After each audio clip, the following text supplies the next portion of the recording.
So chapter 237 opens up with our cursed energy cloud smoke demon Kashimo going to meet up with Mr. Cleve Nash, Mr. Leave It to Cleaver, Mr. I Had It Up to Here with Gojo. Okay, you get it. But he's interrupted by the none other, the cold icy bitch that is Urame. As she's floating through the sky in this big iceberg, someone else approaches, and from the top rope, it's Hikari! And of course, he does what he do best, opens his domain. Rami responds with using ice formation, and she does get captured in Hikari's barrier, but the iceberg still manages to fall from the sky, starts to evaporate. He notices the one thing that Sukuna actually got in the divorce settlement with his ex-girlfriend Yorozu. Enter Cursed Tool Kamotoke, which is essentially just the Vajra. I'm sure you've seen the theories. And if you're wondering how it's possible, think of this as Mai became a sword that she's, or a replica of a sword that she's seen a picture of for her sister.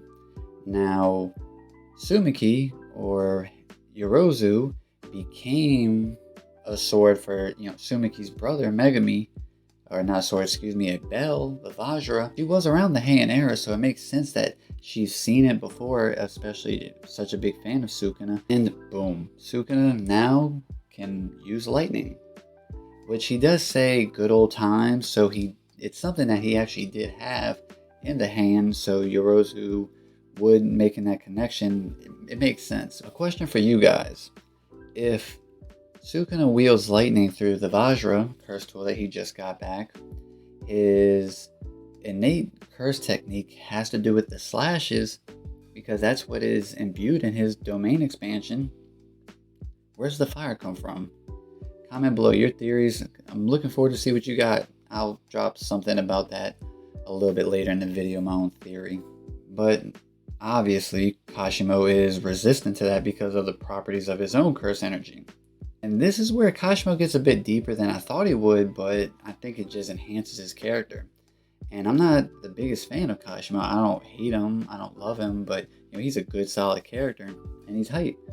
But this actually gives him more substance to me personally, I think. He begins to question Sukuna. Did you become the strongest, or were you born the strongest? Sukuna's reply is he doesn't know because he was an unwanted child. And as Kashimo replies, it seems he's starting to temper his own past unanswered questions or beliefs from his prior life to Sukuna's resolve. He wants to know how Sukuna interacted with people. How did he show affection or mercy without having a weakness? Because personally, Kashimo couldn't do it. He treated humans like they were piles of dirt, just worthless. He wants Sukuna to teach him if strength means to find a place and be alone, but it's a place to flex your power and showcase it, or is being lonely at the top just the incredibly expensive cost for being the strongest one of your era? There's a lot of as we can see now, themes of these ungodly beings or people of strength trying to find someone to relate to or understand and come to some kind of a feeling of acceptance that they aren't alone, that there is someone there that could reach them. Or, kind of like the whole flowers thing with Gojo last chapter.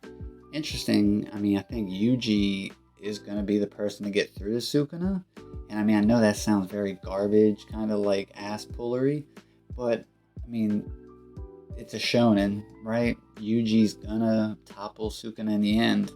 And I can't see him getting stronger, but we'll see about that. Sukuna has a very genuine kind of feeling reaction and compares him to Gojo, which in this point in the story, from what we've seen, that's the greatest compliment Sukuna can give anybody. He's the only one that gives Sukuna this pure look of fulfillment and saying that they're extravagant.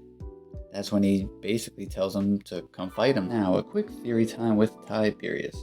This is just off the top of my head. So, let's say Sukuna was kicked out by a royal family. He chose to be strong for revenge and would later go back to make them pay.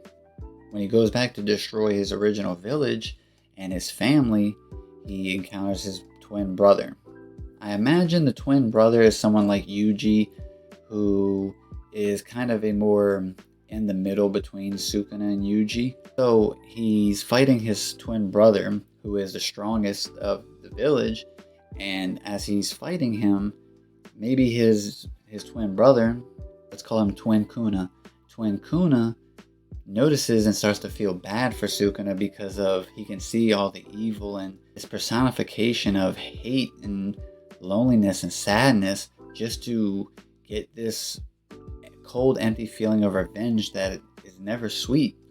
And he decides to just stop fighting him and allows Sukuna to eat him, essentially. So Twin Kuna just kind of accepts it and chooses to be one with Sukuna, which is how he gets maybe his curse technique, the fire arrow. I could see his twin brother being the one that visited Jogo in the cursed realm in Shibuya. If you kind of think about it, it's played off like it's a cursed realm thing, and now that we've seen other people pass and got confirmation that there is an afterlife, that theory kind of does play into the whole him telling Jogo to obtain this strength to accomplish your goals, you should have just burnt everything down around you. And essentially that's what Sukuna would have did in that specific theory.